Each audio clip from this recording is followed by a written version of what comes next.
Good evening, Shalom. Thank you for joining us. We're just going to give it a few moments for our friends and supporters to join us. I'm going to ask everyone who's joining us right now if you could please share this with the various groups and pages that you're part of. We'll reach a lot more people. Tonight we have Robert Spencer with us from Jihad Watch. It's going to be a phenomenal show. We're going to be talking about what's going on in Israel with the violence, jihad inspired. We'll get into that, get into a lot more issues as well. And let me just, as we always start, we start with a recap of the Parsha that was said, the Torah Parsha that was said in synagogues this Shabbat. And it was Parshat Kedoshim. Excuse me. So it starts off, God spoke to Moses, saying, "Speak to the entire assembly of the children of Israel and say to them, you shall be holy, for I am holy. I am Hashem your God." Now, we just got a message there. Yes, that's true. Okay, so, we have to keep getting messages here. If we could change the title, that's fine. Okay, anyways, thank you for the input, the message. Okay, so it says, "And you shall be holy." Now, that's God talking to the Jewish people. They just came out of Egypt. And their mission is to enter into the land of Israel and to merge as a people and authenticate, speak of, and be proud of, and spread our message, the message from God from Mount Sinai. And we have to be proud of that, and that's holy. And when you keep those laws, you're holy. What's going on right now in Jerusalem? Jews are being beat up by anti-Semites that think it's funny. They're posting it all over social media, on TikTok, on Twitter, on Facebook, on Instagram, on any platform they could find. They think it's a great thing to attack, especially religious Jews in Israel. Whether it's throwing hot coffee in a Hasidic Jew's face, whether it's beating religious Jews with sticks repeatedly, putting them in the hospital, whether it's attacking a Jewish home with fireworks repeatedly and Molotov cocktails and posting that on Twitter, whether it's stepping on Israeli flags. There's a whole list of violence, attacking Jewish women, smashing cars, throwing rocks at cars when they see Jews are driving them from Israel, smashing them with rocks. When it says, "And you shall be a holy people," be holy, you don't put up with this. You don't put up with this at all. You don't turn the other cheek when this is going on. When you have various imams speaking such hatred and anti-Semitism, you don't turn a blind eye and say, "He means that guy over there, not me." No, he means you too. And you have a responsibility to your brother to stand up for him, your brother or your sister, to stand up and take a stand. We're going to be talking about this. We're going to be showing some video as well. And we have Robert Spencer on. We're going to talk about this whole jihad, that they're not asleep. Their eyes are wide open 24 hours a day, 7 days a week. If there were more hours in the day, they would do it. Have some video that's going to really shock you. On a previous show, we were talking about J Street and how J Street provided a platform for Mahmoud Abbas from the Palestinian Authority. Well, Mahmoud Abbas from the Palestinian Authority is right into this intifada that's going on right now in Israel. And it's not just happening in Jerusalem. It's happening in Jaffa. It's happening in other cities throughout Israel. And it's about time we recognize exactly what's going on. We're going to show that video as well of Mahmoud Abbas fully endorsing the violence and calling for more, his official station is publicizing a speech he gave a number of years ago, calling for violence, calling for an intifada. They're proud of it. These are the so-called peace partners that Israel has. There's supposed to be elections coming up that the PA wants to have, Mahmoud Abbas wants to have. He's putting that on hold right now because he knows that the pulse in Judea and Samaria, or the West Bank as he calls it, is more Arabs there are in support of Hamas. They want to elect Hamas. They want to replace the PA, just like there is in Gaza. Can you imagine if Hamas was controlling the situation in Judea and Samaria, or the West Bank, and in part of Jerusalem? Fireworks? Since the riots and the Intifada has been going on, already Hamas has been firing rockets into Israel from Gaza. That would happen. There's no question about it. And that would happen in Jerusalem too. Those who support the Intifada in Judea and Samaria and Jerusalem and all over, who hires them? Who gives them jobs? Do Israelis hire them? That's another topic that we have to talk about one day. And we're going to have people on, hopefully this Sunday, from Israel to address that issue head on. We're going to expand the show, not just Wednesday night. We're going to have probably 2 times a month, every other Sunday, early in the day, where we can have somebody in Israel. It's a 7-hour difference. So we're going to be talking about a lot of important issues on the show. And this is the only show, I believe, that really addresses this. It's a phone-in, too. You could call in. If you have a comment, call in. If you have a question, call in. 647-510-5535. Let me bring on Robert Spencer right now to join us. Let's see. Can we beam him in? Robert, how you doing? Just great, Mayor. Good to see you. Well, it's excellent to see you. It's always great to see you. You know, like I was saying to you earlier, you know, one of the videos that we're going to show, and they're all, you know, if they could show it on Saturday Night Live, it would be really, because it's just out of the ballpark. It's incredible that this really goes on, and it's a serious problem. What I'm referencing is we got a tape, a video, and you posted it earlier on your Jihad Watch site of an imam who was saying that women in Europe used to wear the niqab, and it's because the Jews came to Europe and preached Darwinism that they stopped, that they no longer wear the niqab. I mean, that's, you know, Howard Stern should be talking about. It's like laughable. It's so funny and all that, but at the same time, it's deadly serious, because that's what these people are preaching, and no one is pulling them off the stage when they're speaking in whatever mosque it is. Yeah, you're quite right. It's absurd, but you're right. It's lethal. It's actually based on the Quran, because the Iraqi scholar, an Islamic scholar, Saad al-Mudaris, he said in the video. Hang on 1 second, Robert. We got a call. 1 quick second. Can I help you? Yes, Mayor? Yes. Yes, it's Joel Goldman. How are you? Good. Joel, listen, we're on to something right now. If you could just call back in about 10, 15 minutes. I'll do the best I can. But yeah, I'll try my best. Thank you, because we'll get into the issue that you're concerned with, but right now we're just discussing another issue.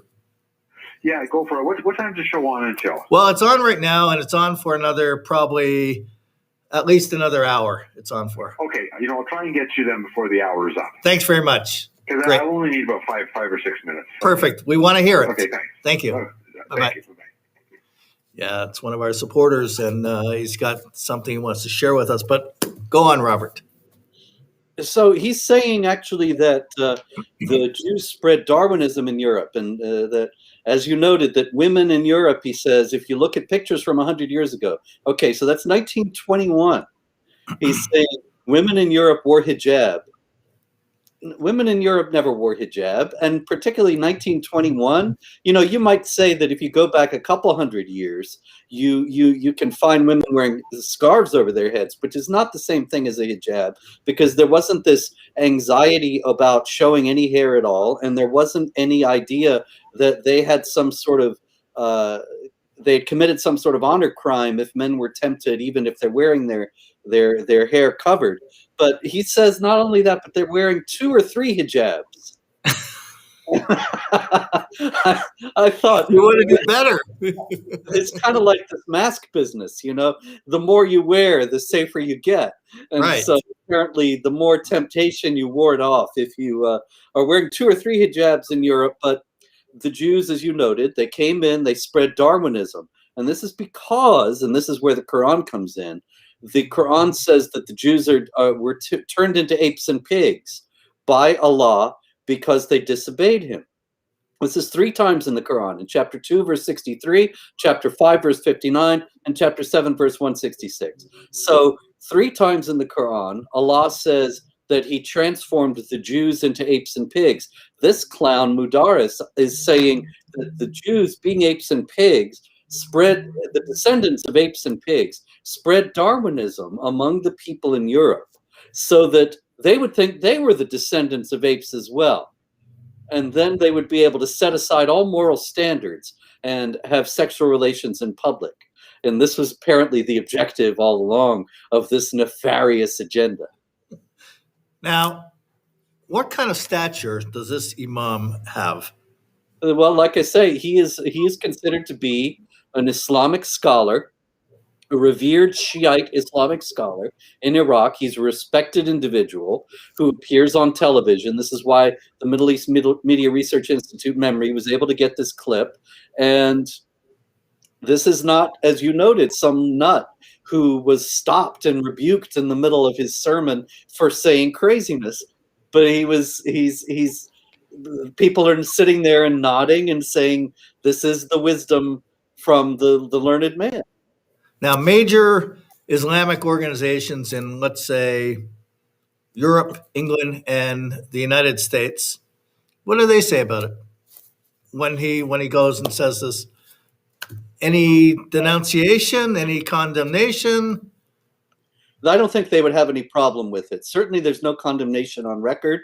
And remember that this kind of nuttiness, this kind of lunacy, and particularly this kind of anti-Semitism, we have seen in the West. You've got Eunice Quadrada in Canada, who is openly anti-Semitic and hateful, and nobody minds. It's just fine. And this is echoed in mosques all over the West. Most of the time, Western officials don't know about it or don't care about it because they're afraid to offend these people, because they know these people will get violent if you offend them. There's a major Islamic organization in Canada that's having an event the end of this month, a fundraiser for what they say Palestine and Gaza, and their main speaker is a convert to Islam who's on record saying there are no innocent Israelis. Mm-hmm. That's a very common idea, that Islam forbids, according to this view, Islam forbids killing innocent civilians. But no Israeli is an innocent civilian because all of them have military training and so on. This is something that is repeated quite often, actually, in Islamic discourse, particularly Palestinian discourse, but all over the world in support of the jihad against Israel. Right. Well, maybe our doctor in the studio could show that video clip. That would be good to show. Okay, refresh my memory. Which is the video clip that I'm going to show? The imam that says that the Jews. We talking about the scholarly one? Yes. Oh, Yes. the scholar from Iraq. Oh, okay. I'll get that. I'll get it right up. Hang on, guys. He's such a scholar. Man, he's got his degree in anti-Semitism. Well, Abbas has a degree in anti-Semitism, actually. No kidding. Yes.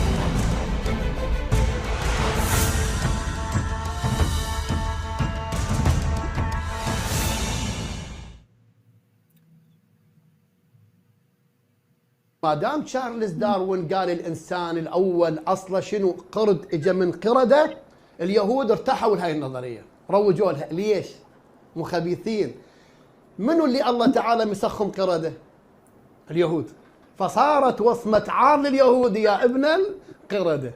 ما دام هذا تشارلز داروين يقول بان الانسان الاول اجى من مجموعه من القرده، بعد اكو واحد افضل من الثاني؟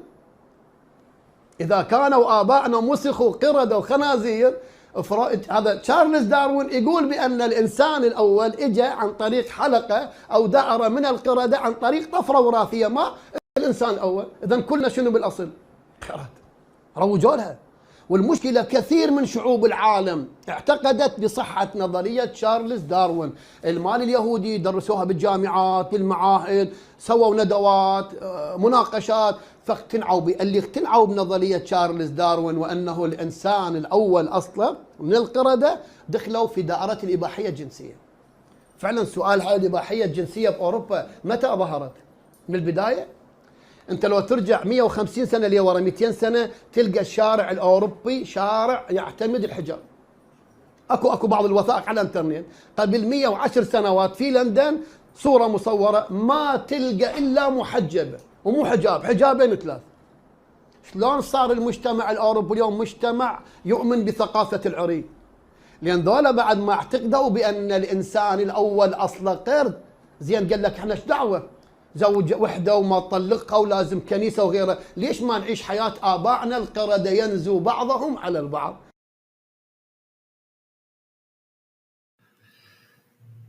Wow, it's unbelievable.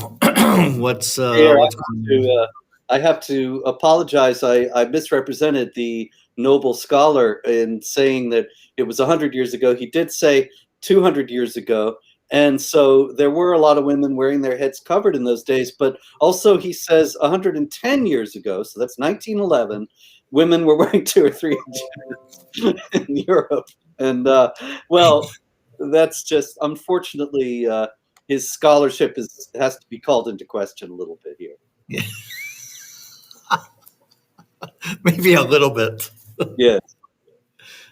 So there's lots of jihad-inspired violence going on in Israel right now. If we have a clip, there's a lot of clips that we have of it, but if our doctor in the studio could just bring us up to date with that, and then we'll get into Muhammad Abbas as well with stoking the flames. Just some clips of what's happening in Jerusalem as we speak. Yes, yes. Okay, let me bring those up for you. Okay.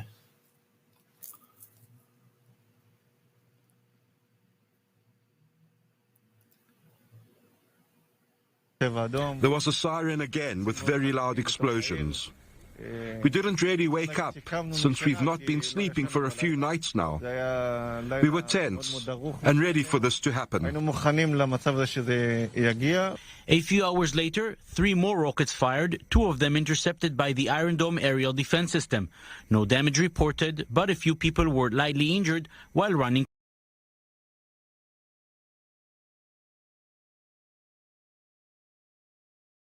The level of violence is determined by Hamas, which has its own interests, possibly determined by internal Palestinian politics.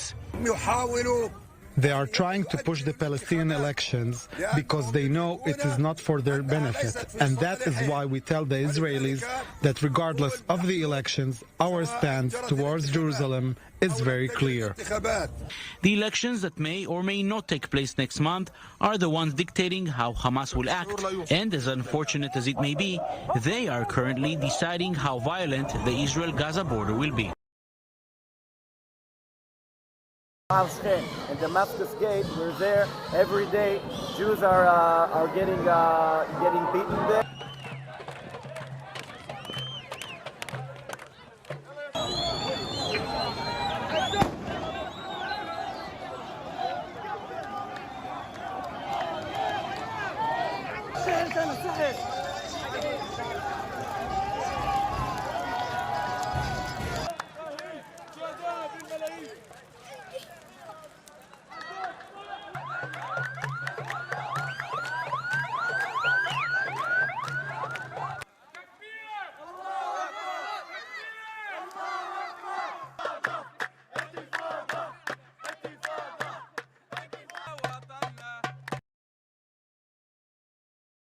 riots.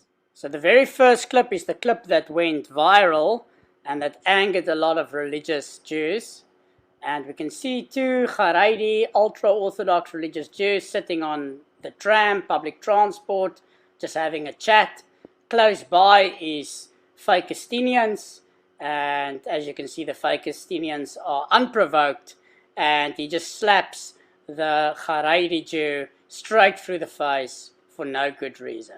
The second clip, we're seeing another Fakistinian taking a cup of warm coffee, throwing it into the face of a religious Jew, and then running away like the little coward he is. But that's really typical for Fakistinians.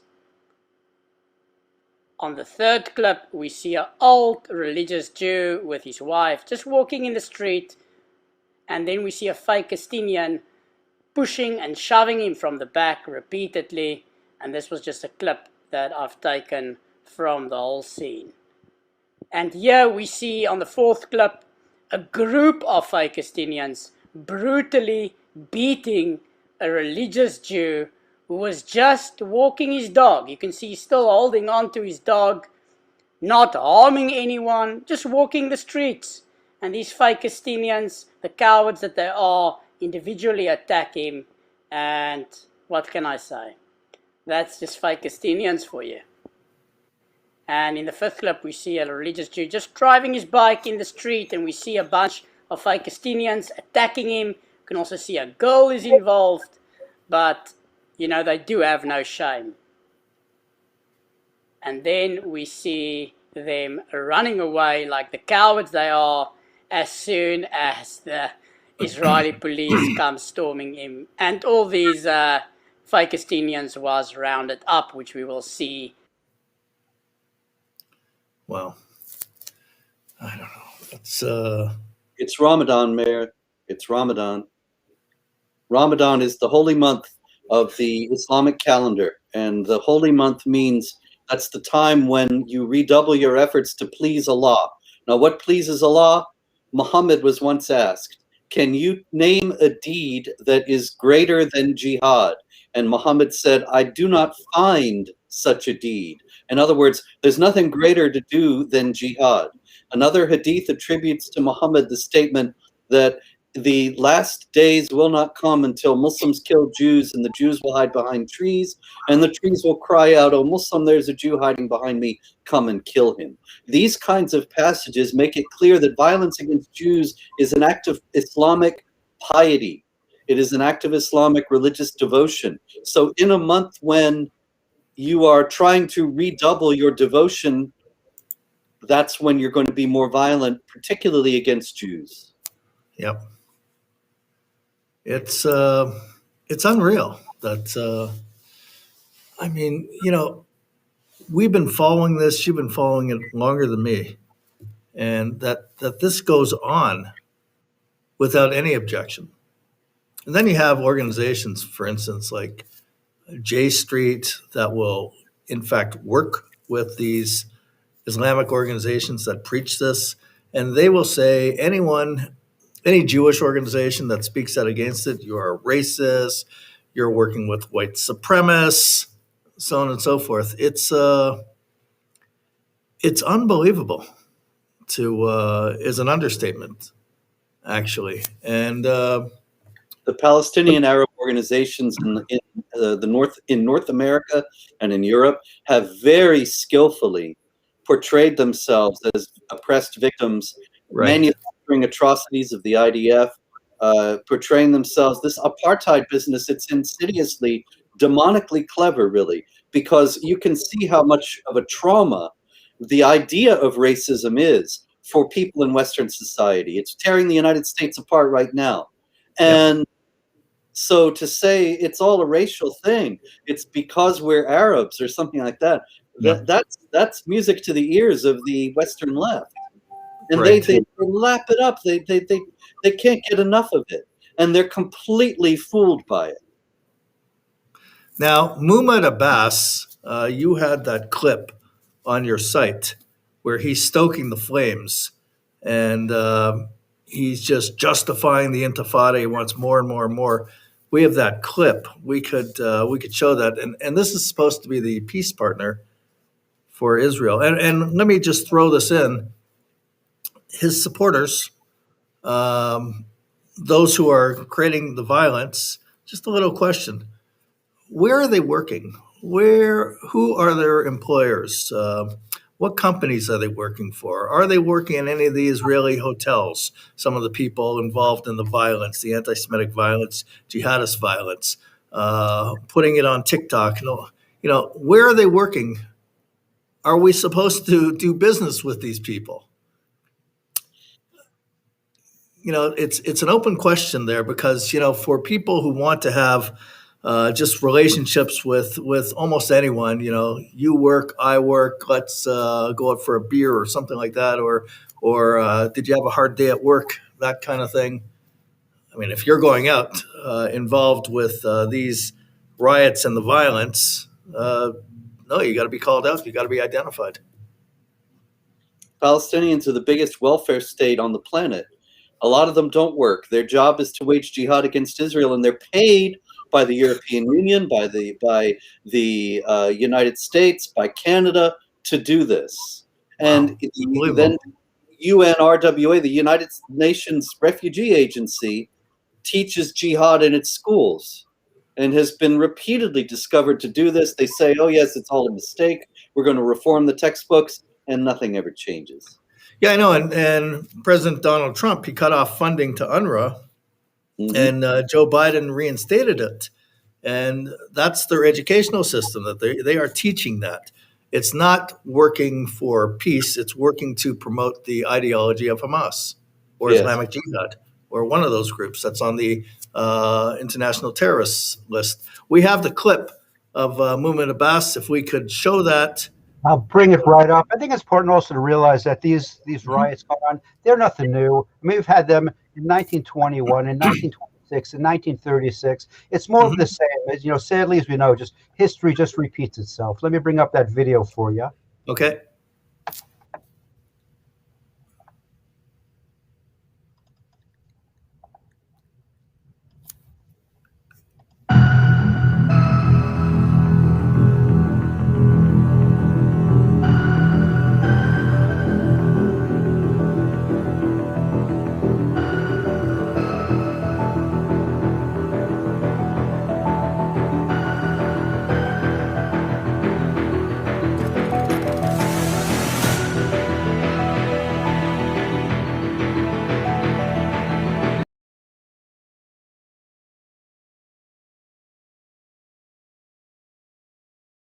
لا يكفي أن نقول هناك مرابطون، يجب أن نكون كلنا مرابطين في الأقصى.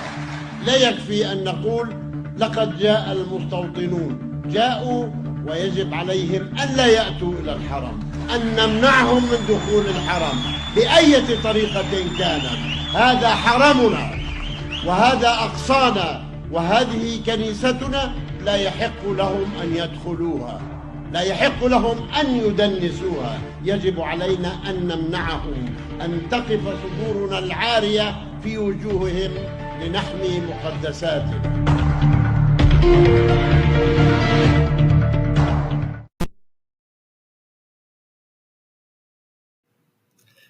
Yeah, there you go. That that was from 2014, and they rebroadcast it now to show how into it they are. Well, this is an absolute intransigence because it's theologically based here again.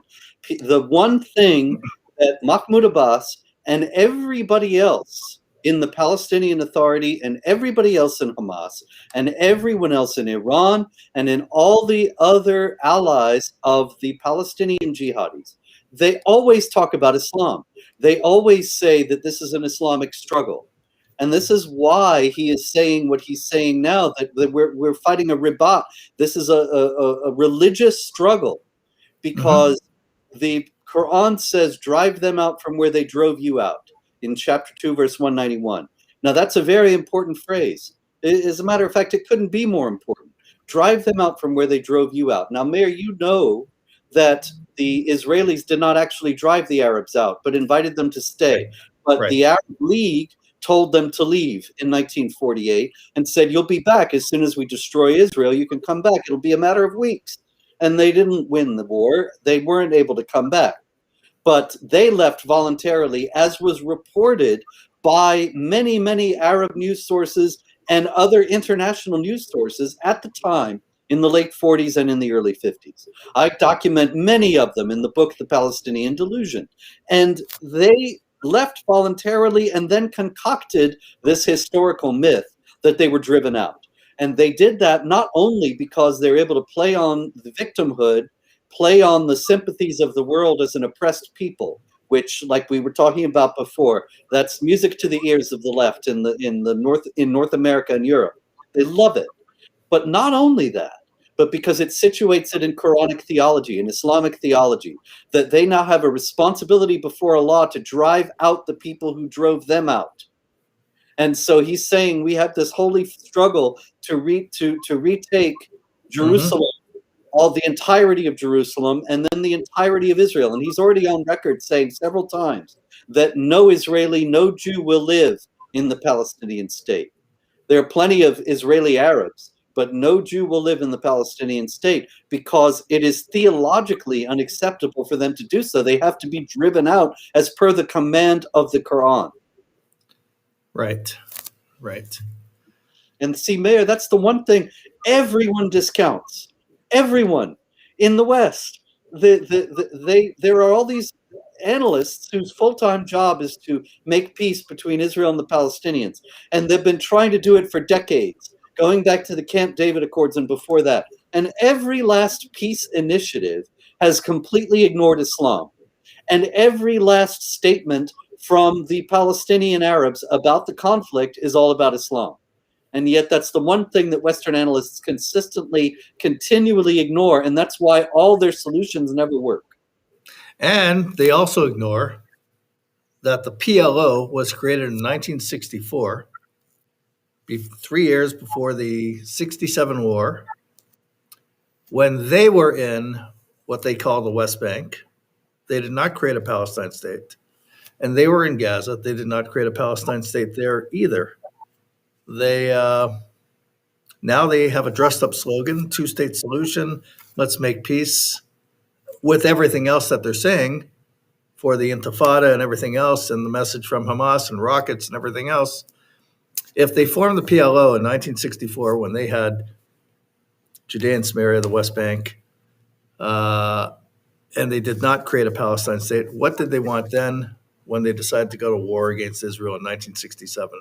Obviously, the full annihilation of any size of a Jewish state. Of course, yes. And remember, of course, also that it's critical to keep in mind that the Judea and Samaria, aka the West Bank, was occupied by Jordan from 1948 to 67. Right. And Gaza was occupied by Egypt from 1948 to 67. And how often did you hear about the Palestinians trying to get liberation from Egyptian and Jordanian rule? You never heard it even once. Never. There was never. Not only was there no Palestinian liberation struggle, there were no Palestinians. As you noted, the Palestine Liberation Organization was formed in 1964. And that's when the Palestinians were formed. If you go back to 1948, you read the literature, the newspapers of the time, the reportage about the conflict at the founding of the State of Israel, not once are Palestinians mentioned. There was no such people. And they are linguistically, culturally, religiously the same as the Arabs of Jordan, of Syria, of Lebanon. And they were invented in the 1960s in order to form a propaganda point to beat Israel with. That instead of having the tiny Israeli state facing 22 massive Arab states, you had the even tinier Palestinian people facing the massive Israeli war machine. It was a tremendous propaganda coup. And one of the worst mistakes, but it was a coerced mistake. You can't blame Menachem Begin for it. He was forced to do it. You have to blame Jimmy Carter for it. He was forced to acknowledge the existence of a Palestinian people in the Camp David Accords. There had never been such an admission before that. Right. And since then, the United States has repeatedly forced Israel to deal with the Palestinians as if they were a real entity. when they should have been saying, you are Arabs like the Syrian Arabs, the Jordanian Arabs, the Lebanese Arabs, you can find a home there. Just like anybody who has ever legitimately been displaced, like all over Europe after World War II, or during the time of the partition of India, people find a home and they live their lives. Nowhere else but among the so-called refugees of the Palestinian Arabs is refugee status passed on from the son, to the son and to the grandson and to the great-grandson. We have in Canada, there's an issue going on right now that myself and others and Ron East have been involved with to get the word out and put some pressure. There's a museum in Western Canada, in Manitoba, in Winnipeg, Manitoba, called the Canadian Museum for Human Rights. And it was Jewish money largely that went into it, millions to bring this museum into being. And now there's a push by BDS groups to put an exhibit in there for what they call the Nakba. You have Islamic groups and BDS groups making a whole push. And there's a new CEO there. Her name is Isha Khan. She's from, I believe, from Pakistan. So we're involved in trying to bring it to everyone's attention and create pressure on the museum and exposure so that this does not occur. Let me bring on Ron East so we could bring you up to date with it and we could start talking about it as well.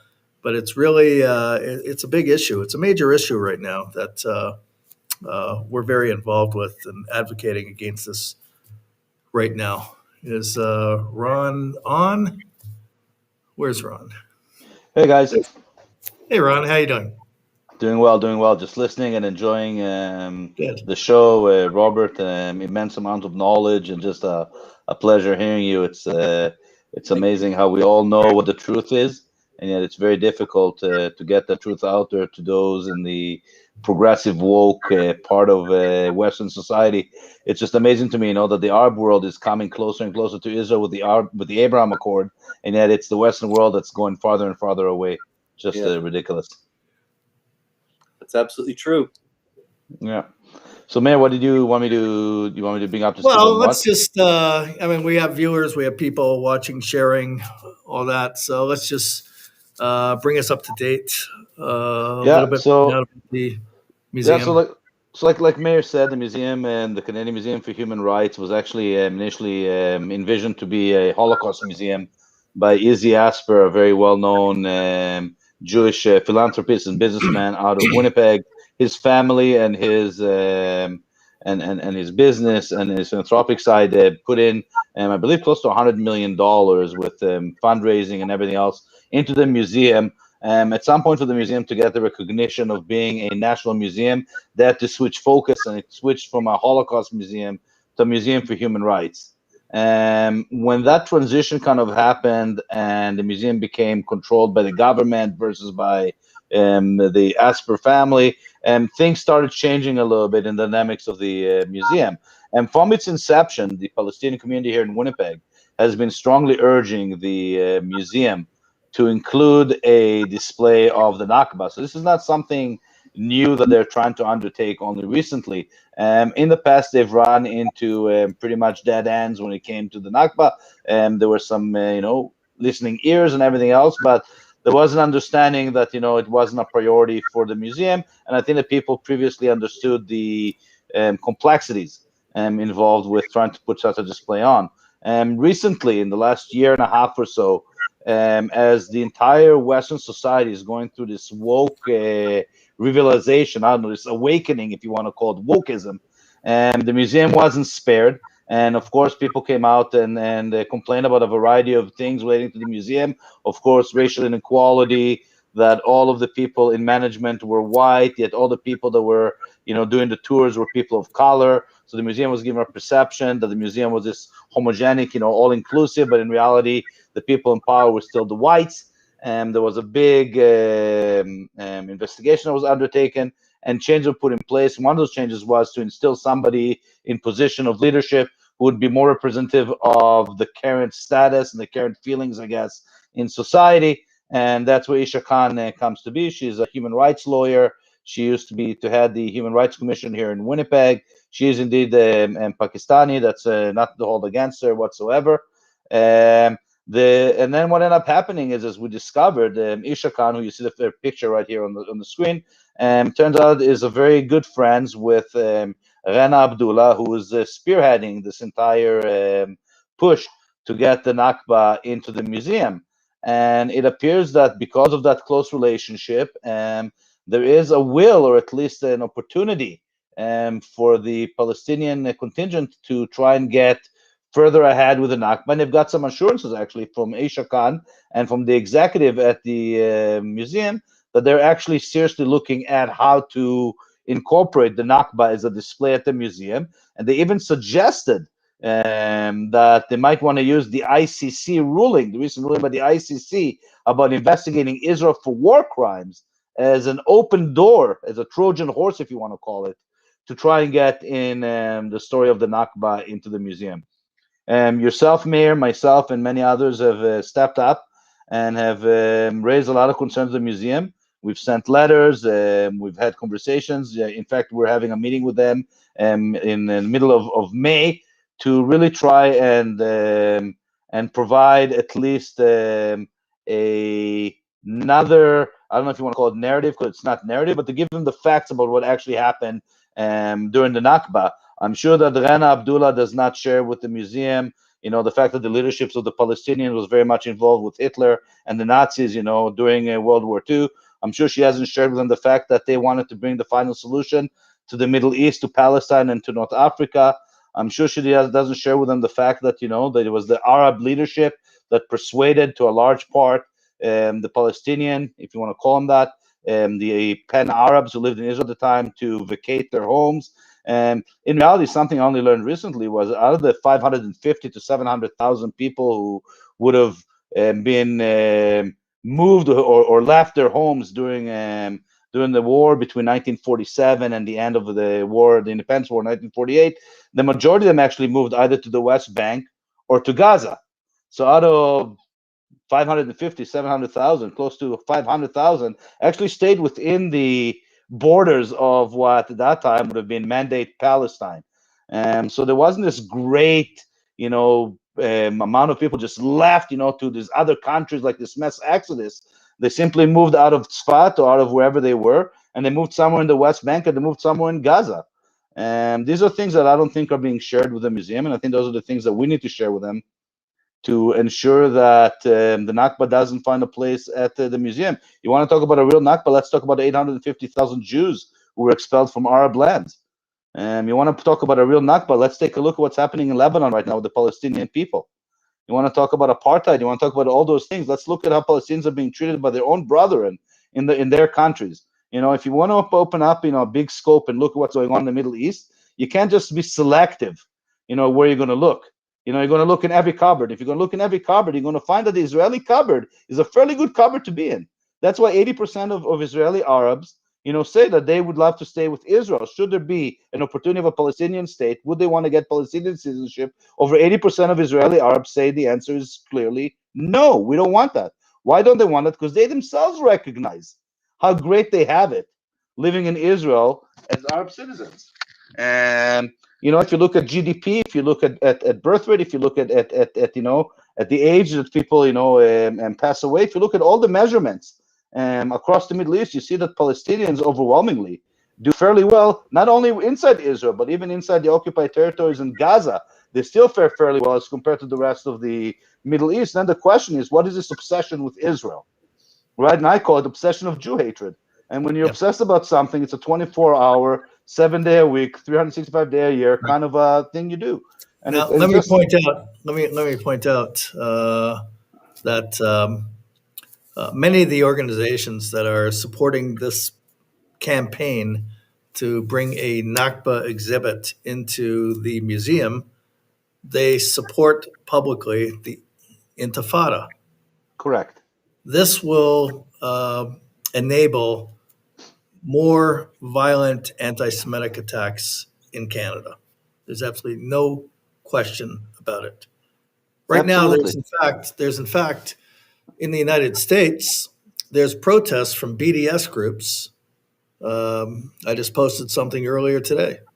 A synagogue in I believe Detroit, in Michigan, where every Shabbat, every Sabbath, there are BDS groups assembling outside of the synagogue, holding anti-Israel, anti-Semitic signs, Jewish conspiracy, I think it's Israel important though. conspiracy. This exhibit will enable a lot more of that to go on. And that's just one of the reasons why we have to stand up strong and speak out against it and see to it that it's not going to happen. You know, Mir, you mentioned the campaigns that are going on the Shabbat outside the synagogues, the people holding up those terrible signs. And what we didn't mention is those are Jews that are standing there holding those signs against other Jews. This is one of my biggest issues I have. Some of them are. But many of them, the guy who leads it, the guy who was heading it, if you read the story and everything. And it's a problem that I have overall, and you know that very well, Mayor. I think that our biggest problem as Jews are those from within who are working to destroy us from within. And I think that our enemies have caught on to that, and they've understood, how the game is played, the propaganda game is played. And that's why, in every case, there's a Jew in front of it, whether Independent Jewish Voices, if not now, Jewish Voices for Peace, whoever you want to call it, as long as there's the word Jew in it, and if you can put a rabbi in front, even better from Turei Karta, for the outside world, outside of our community, it means a lot. Interestingly enough that you bring that point up, is that I-24 News in Israel, they had an interview with a representative of the Human Rights Watch that they just published a report accusing Israel of the worst, an apartheid country, and therefore they have no right to defend themselves or anything like that. So they brought in a representative on air from Human Rights Watch who's Jewish, and he was defending the report and defending this call against Israel. You're bang on, you're 100% that these anti-Semitic groups will try to find someone who's Jewish to hide behind him and say, we have a Jew in our organization. He says this, he agrees, therefore you can't accuse us of anti-Semitism. Well, during the Holocaust, my father, he survived the Holocaust. I have no grandparents because of the Holocaust. There were capos. The only difference then, and Mayor Jolowitz we had on a week ago, and he mentioned this point. The only difference then, they were under duress, the capos then. They were thinking maybe their family or someone close to them or themselves, a gun pointed to their heads, and they did terrible things. And some of them were hunted down by Holocaust survivors after the Holocaust. And that's a totally different story. But today, what is the excuse for someone who's Jewish, that lives in a Western society, that's doing all right, to attack Israel, where Holocaust survivors fled to after the Holocaust, and Jews in Arab countries fled to because they were thrown out of Arab countries? Why would anyone who's Jewish in North America or in Europe or in England join these anti-Semitic groups that are obsessed with Israel and want it destroyed? They're complete traitors, and they have to be called out. And they shouldn't get any entitleties in our community, be it membership in any Jewish organizations, be it welcoming into a synagogue. No. In Montreal a number of years ago, I think one of the wars when Israel was involved in a war against Hezbollah, and there were all kinds of protests. There were protests here in Toronto, and we were active countering them at the Israeli consulate, successful counter-protests. Okay, and in Montreal, they organized counter-protests there as well. And there was a picture that I saw of a Chabad rabbi that he saw someone who was on the other side, on the anti-Israel side, who identified himself as Jewish. And he was holding a sign. He was holding a sign like death to Israel type of sign. And the rabbi thought this is an opportunity to try to reach out to him and put tefillin on him. Big mistake.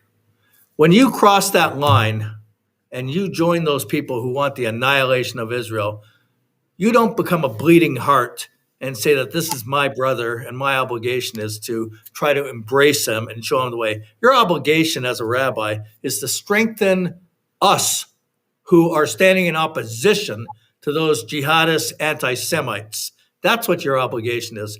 And I posted it and I made it public, and he was taken aback. And a lot of people in the Jewish community agreed with me and called him out, and he won't be doing that anymore. You know, I always say, Mayor, you know, that you know, if my family, you know, my uncle was a pedophile, would I bring my uncle over to my family for Passover dinner? You know, with my kids at home, I wouldn't. You know, but nobody rationally would bring you know, so somebody who overtly out there, you know, is standing in the front line, calling for Israel destruction, you know, calling for BDS, calling for the river, for the sea, you know, coming out and calling Israel an apartheid state, you know, doing all those things that they can do within their power to undermine Israel, to put Israel in a very peculiar position, you know, is somebody who I wouldn't invite over to my house for Passover. We have nothing in common, you know, 100%. Outside of maybe we're Jewish, you know, but that to me is not enough. It's not enough. They cut themselves off. To be brought and break bread with me. One thing I want to say about the Human Rights Watch apartheid, you know, nonsense is it's very interesting. You know, I start to look at some of the footnotes and I look at some of the stuff that other people put up. Interesting. You know how many people they interviewed for this particular document? That's about, I don't know, 500 pages, whatever it is, 285 pages. You know how many people were interviewed? 200. You know how many of them were Israelis? Tell me. Two. You know how many of them were Israeli members of Knesset, or somebody who would be in a position of, you know, one. So when you look at that, then you start thinking about, you go, is this really a balanced approach? Is this really something? You know who they quote most out of anybody there? B'Tselem is quoted by far, you know, above and beyond anybody. You know, really, that's who that's who I need not to believe. Right. You know, and then you look at media, at which media sources they use. Haaretz was used predominantly by them over anything else. You know, anybody can cherry pick what they want when they want to cherry pick. You know, anybody can use their biases, you know, wherever they want to. A paper like that is not even worth the paper it's written on. When it's so biased, it's so one-sided. You know, it's not even worth the time. But the problem again for the world is the world sees it. They read just the word apartheid, prosecution. You know, that's all they need to do. You know, no, but they don't go into the details, and that's where we, as Israel, I think, and we as a Jewish community, that's where we have to play a catch-up game.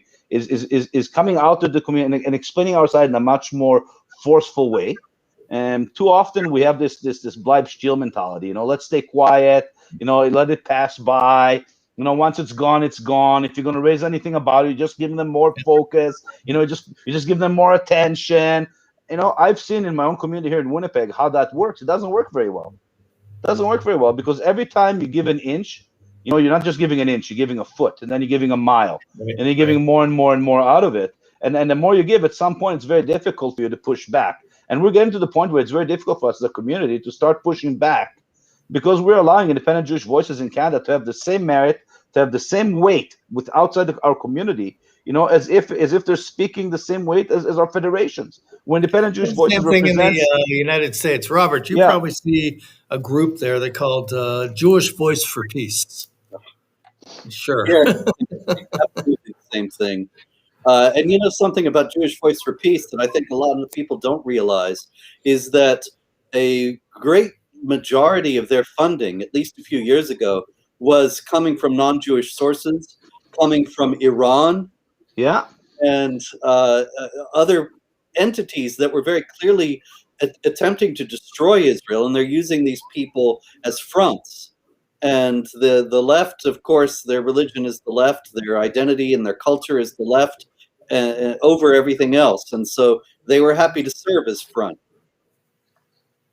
You know, I was just watching a show on Israeli TV called The New Jew. It's a 3-part series where somebody from Israel is going to the United States and he's going to explore what Judaism looks like outside of Israel. So he's in the United States and he's visiting all these different, you know, Jewish communities, and whether it's Reform, whether it's secular, whether it's whatever. And then one person that he meets, you know, and he's talking to him, he says, you know, tell me about the Jews in North America. Tell me about the Jews in America. Where are they now? You know, why are they where they are? He said because for the Jews of North America, Judaism is no longer their religion. liberalism is their religion. Exactly. Right. And I that's think the our problem. doctor in the studio has something about Iran that he wants to share with us. Yeah, I'd like to talk a little about Iran and a relationship with John Kerry, which is a hot item in the news these days. Yes. The audience needs to know a little about the inside scoop at that. So if you bear with me, I just put together a short video, which I think helps explain the whole concept of this Logan Act. You know, I don't think anyone's heard of the Logan Act since about whenever it was first enacted. It's nothing new, but let me find this little video and I'll be with you guys in a minute.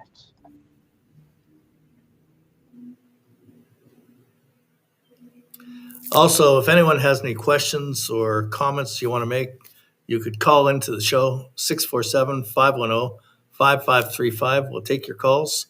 And also, whoever is joining us, please share this with your different social media platforms and your friends.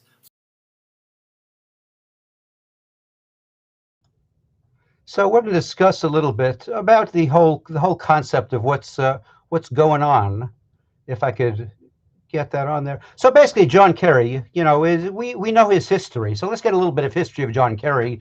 That he thought there was nothing in South Vietnam, you know, which we should be there for. I guess he forgot about the people of Vietnam who the Viet Congs was slaughtering. He also says Syria will change as it embraces a legitimate relationship with the United States. I guess that he missed the boat there when they went and started gassing all their own children. I'd like to see them call me. You know, John Kerry speaks to them a lot. John Kerry tells them not to call. That's a violation of the Logan Act.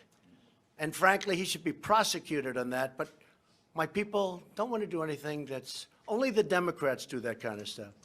You know, if it were the opposite way, they'd prosecute him under the Logan Act. But John Kerry violated the law. Your conversations with Iran, your response.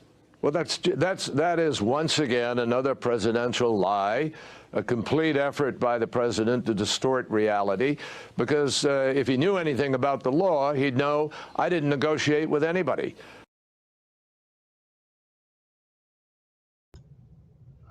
He forgot a little bit. He says it's not one thing, it's 3 different acts. And of course, the first act is the Logan Act from Law and Order. Everybody knows Mike Logan, the detective. So that's certainly an important part of this act.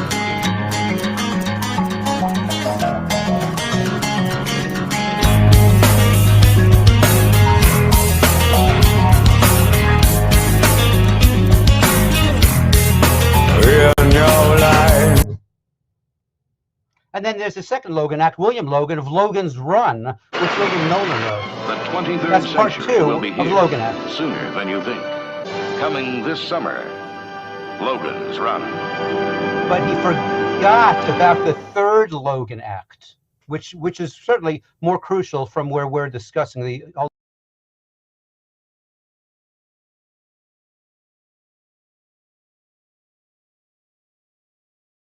Shalom. This is Chuck Norris. I'm doing well.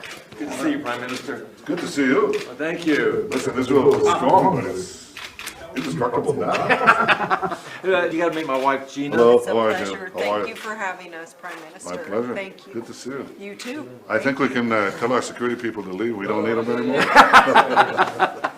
Oh, gosh, we've been listen, looking forward to this. Thanks for all the support. Oh, believe me, you'll always have my support. You know, deeply and- appreciate it. Yeah, when all that was coming down, you know, I didn't know what to do. Of course, my wife says, I know what to do. I'm calling over there. So she's very aggressive in that respect. Thank you. Yeah. Thank you. Hi. These are our friends. This Hello. is Larry. It's an honor to have our Kathy, security detail. Hi. And this is Kyle, It's good to see you. the Prime Minister. So we can get rid of everyone. Tell them to clear the building. They can go. That's fine. Shalom. This is Chuck Norris. To the Logan Act. The Logan Act. And now, a word from our sponsor, the Concealed Carry Toilet Bag. Now, back to you in the studio. Well, that's incredible. So John Kerry gives secrets to Iran about Israel defending itself against Iran establishing a base in Syria. But is he really credible? I mean, the guy was the guy who sat there and said that there will be no peace with Israel, with the Arab world, unless there'll be peace with the Palestinians. Yeah, he If I is. remember Because correct, if I remember correctly, it was Secretary of State. no, no, and no, and then it's yes, yes, and yes. You know what is as irrelevant right now to me, in my opinion, as Olmert is, as some of these has been, who are still trying to grasp the last 5 minutes of fame before the light dims out. You know, and then we give him so much attention. You know what? Maybe he mentioned to the Iranians, or didn't mention to the Iranians. The Iranians aren't stupid. They know who's attacking them in Syria. They know it's not Lebanon. They know it's not Hezbollah. They know it's not Jordan. They know who it is. Ron, he was Secretary of State. He was Secretary of State. That's dangerous. He's in the Biden administration. It's not as if he's retired somewhere. He still has influence and power. I discredit the man immensely. That's the way I see it. I think when we give him all this credit and all this attention, we're just doing him a service instead of just moving on beyond him. He proved himself to be somebody who doesn't understand the Middle East. You know, I mean, again, every time that he does some of this, just blame the no again, and then you're done. You know, the man doesn't understand the Middle East. He proved it. I'd love to move beyond him, but America hasn't moved beyond him. He's still in with the people in power. If he leaves the administration and he retires, I'll agree with you 100%. But right now, he's still in Washington. He has the ear of the people who are in power, whoever they are. I don't know who they are, but whoever's running Joe Biden, John Kerry is influential among them, and so he's still a matter of concern. Yeah, absolutely. You have the woke movement in the United States. Do you see that, Robert? Do you see that? You know, they're talking about the elections, Congress in 2022. Do you see something changing, hopefully, or? Mayor, I don't think we're going to have any change. I think that the left is going to be in power for the rest of the existence of the United States unless election integrity is restored. And they are fighting very fiercely to prevent that. You saw what happened. Georgia has gotten the opprobrium of the national media. Even the baseball, Major League Baseball moved the All-Star game out of Georgia because all they want to do is have people show ID when they vote, and that is supposed to be like Jim Crow now. And so, as long as this kind of thing continues, there will, if there's not election reform, and they can compete on a massive scale, then we will never see free society survive in the United States. It's just going to become a woke nanny state dictatorship. That's what it's becoming, and there is a little bit of redrawing of some of the boundaries from what I read there for some of the new for the upcoming elections because of the population shift in the United States. So some Republican states are going to be gaining representation, and some blue states or Democrats are going to lose representation. And there's hope, slim, but there is hope. But you know what? History teaches us that it's a pendulum, right? It swings in a pendulum. So now we're in a pendulum. The big source of hope is in Arizona, where there's a very careful audit going on of the 2020 presidential election. If that shows that there was widespread fraud, then it opens the door to investigate the vote in other states on the same level. And I'm not saying that that's going to overturn the election. It's unprecedented in American history that anything like that could happen, but it may go a long way toward establishing the integrity of the elections in 22 and 24. Yeah, it's just really unbelievable, this whole woke and the marriage between the woke and the jihadists. How does that happen? The left and the jihadis both hate America. They both hate the West. They both hate Judeo-Christian civilization. They both have these common hatreds, and they're both authoritarians. They both want to establish what they envision as the perfect society on earth enforced by violence. Sharia, Islamic law, is the society of Allah on earth, and if you get out of line, you're stoned to death, you're beheaded, whatever. And it's the same thing with the left. Every time a communist state has been established, they establish their dictatorship of the proletariat, their just society, by a reign of terror. And so there are both totalitarians, both authoritarians, both given to violence, and so they see each other as ideological kin. Absolutely. We just had something, an incident in Boston. J Street, together with the New Israel Fund and other loser organizations, were trying to convince an umbrella Jewish organization to expel the Zionist Organization of America from their membership. This was in Boston. And the umbrella organization today, I think it was today, the announcement came that they rejected J Street and the New Israel Fund, and they said, we have no problem with the Zionist Organization of America. But the fact that it would go so far. Yes, and it was a narrow vote today. Mm-hmm. Yeah. So the fact that it would go so far and they're even taken seriously. I mean, J Street is for the ICC against Israel. J Street embraces the Human Rights Watch report against Israel, accusing Israel of everything. J Street provided a platform for Mahmoud Abbas. And J Street, and there was another video that we showed, in fact, we didn't get into it too much, of Ayman Oda, who heads the Arab List Party, and he supports this intifada. He runs the largest Arab party in Israel, and he supports this intifada. So he's given a platform at the J Street conference. There is never any condemnation from J Street against the BDS and all these radical haters and anti-Semites that they provide a platform for. They call themselves pro-Israel, which is absolute BS nonsense. And they're leading the campaign against the Zionist Organization of America, and it's a close vote. Yes. That's really telling. The J Street was one of the groups that actually filed the complaint, or filed the petition to expel ZOA from the JCRC.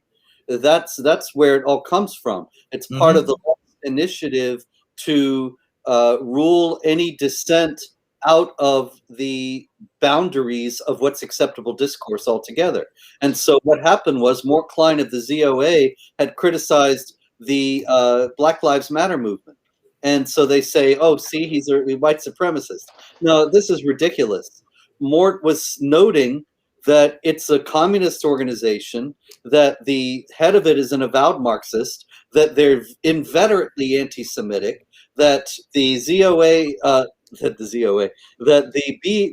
BLM group has actually gone to Gaza to meet with Palestinian jihadis and make common cause. Yeah. He notes all that, and then he's the problem, because what the left wants to do is crush all dissent. And so they were able to get a very close vote because the left simply does not respect any kind of opposition to their agenda. They are, like I said a minute ago, totalitarians, authoritarians.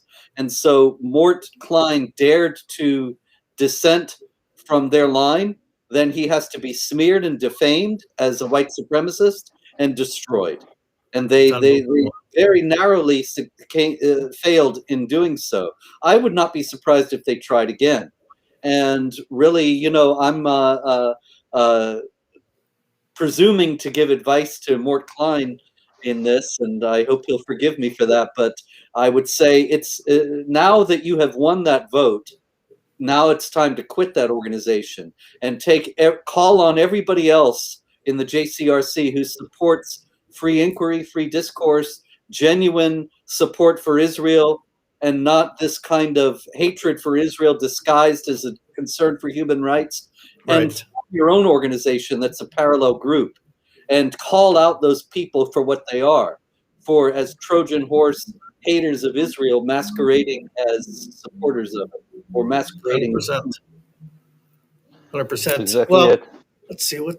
Okay, so it's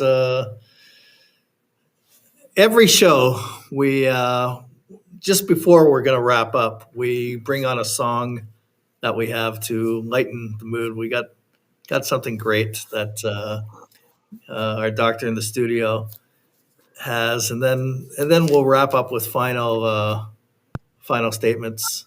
Well, we had a whole bunch of songs. So which one did you decide on, or are you letting me decide? I'm letting you decide. Oh, okay. Well, in that case, I Oh, think the it's power. appropriate because of all what's going on in Jerusalem. Let me take over. Yeah.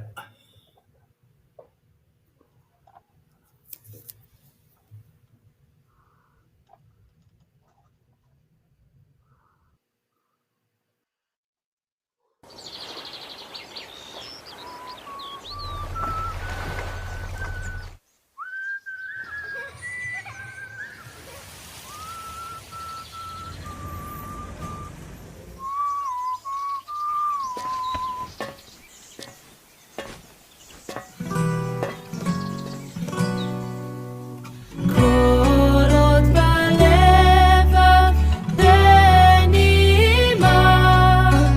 נפש יהודי הומייה ואתם מזרח קדימה עין לציון צופיה עוד לא אבדה תקוותנו התקווה בשנות 2000 להיות החופשי בארצנו ארץ ציון ירושלים להיות החופשי בארצנו ארץ ציון ירושלים.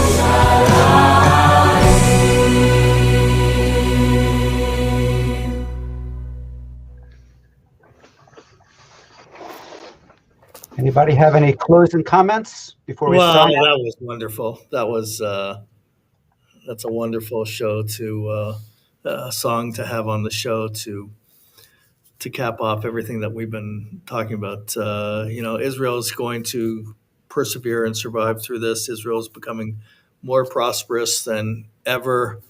They're on a cutting edge with technology. They're finding medical cures that are miracles for the world. While there are anti-Semites in the world that want to see Israel destroyed, Israel is working on, and even right now, for alternatives to injections to fight the coronavirus. And right now, I don't know if we got time to show the clip, but that's what they're offering. That's the contribution to humanity that with medical advancement and with the coronavirus, other medications they have that if it gets fully approved on every level, that they believe that they could manufacture it quickly for the entire world. What does the BDS offer the world? What does Hamas and their proxies in Iran offer the world? Absolutely nothing. We live in a time that we read about. There was maybe an attempted coup in Jordan, and the Saudis may have had something to do with it in some of the reports. And there's reports that the Saudis might warm up and there might be a relationship with Israel and Saudi Arabia. And they're starting to purge their educational material of anti-Semitism. There's a change going on. It's really refreshing because Saudi Arabia led the Arab boycott against Israel. And now there's like a new chapter. And who knows what will happen. The main religious holy sites, according to Islam, according to Saudi Arabia, is in Mecca and Medina, and it's not on the Temple Mount. And one thing that the Saudis wanted is to wrestle control of the Temple Mount from Jordan. So who knows what would happen if there's peace between Israel and Saudi Arabia, a real peace that maybe with their money and Israel's technology and brains what kind of a superpower that would be, and that on the Temple Mount, because all the tourism really for Muslims is for holy sites is in Mecca and Medina. There may be the beginnings of the of prayer, Jewish prayer on the Temple Mount, and through this kind of a process, who knows, leading to the establishment of a synagogue and then, please God, the temple. We don't know, but this is a different era that we're in, different players that are going on right now, and we know one thing for sure, that Hamas and Iran and their proxies, the Saudis, feel a threat from them, and they want to work with Israel against Iran. We'll see what happens. I can't predict the future, but I could say certainly right now that the Abraham Accords is a blessing for moving forward, and we only want more and more, and we have to have resolve against the BDS, against Hamas and their proxies, against Iran, against everything, all these different imams that are speaking jihad. They have to be called out, and we have to continually call them out and take a stand. If we have to fight, we're going to have to fight. But we're living in an era that certainly my grandparents, who were murdered by the Nazis, would never dream that this would be, would never dream that you could even dream it. And we can.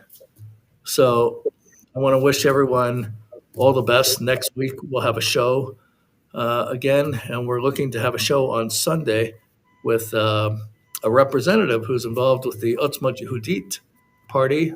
That's a new direction happening in the Knesset, and they're speaking out against the violence, the jihadist violence that's going on in Jerusalem and throughout Israel. And we'll be talking about that too. There's a time difference in Israel of 7 hours. So here we'll do it early in the afternoon. We'll certainly give everybody advance notice exactly what time on Sunday we'll do it. And in Israel, it will be in the evening, their time coming here, but it will be live with a phone in too. I invite everyone to participate for that as well. I want to wish everyone all the best. I want to call for final words from Robert and Ron and our doctor in the studio. Certainly. You said it all in there, Mayor. The only thing I can say is there is hope. Indeed, even in the Biden administration's relentless appeasement of Iran, that the appeasement of Iran, as it continues, will lead more of the Sunni Muslim states to want to seek an accord with Israel.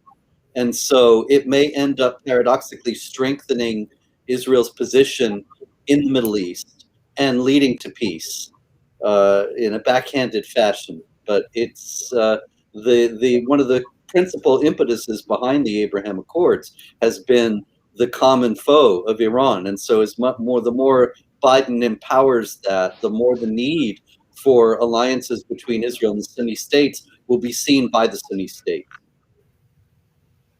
Well said. Yeah, absolutely. Thank you. Absolutely. I echo everything that everybody said today. It's a pleasure always to be on the show. I have to just say that, I'm not worried about, Israel. Israel is a very strong country. We're strong. We're going to be there after the Biden administration, comes and goes. I worry a little bit more about our own Jewish communities out here in North America, in Canada, and the United States, the divide that's ripping us apart, wokeism that's destroying us from within.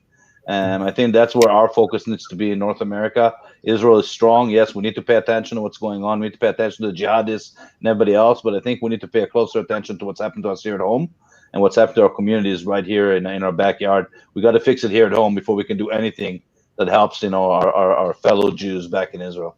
That's my 2 cents.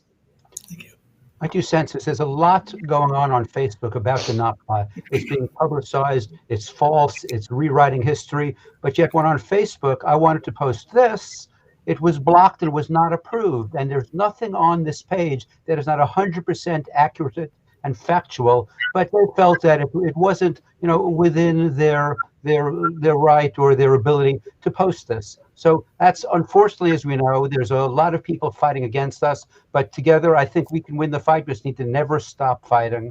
And on that note, guys, until next week. It's Am been a Israel Chai.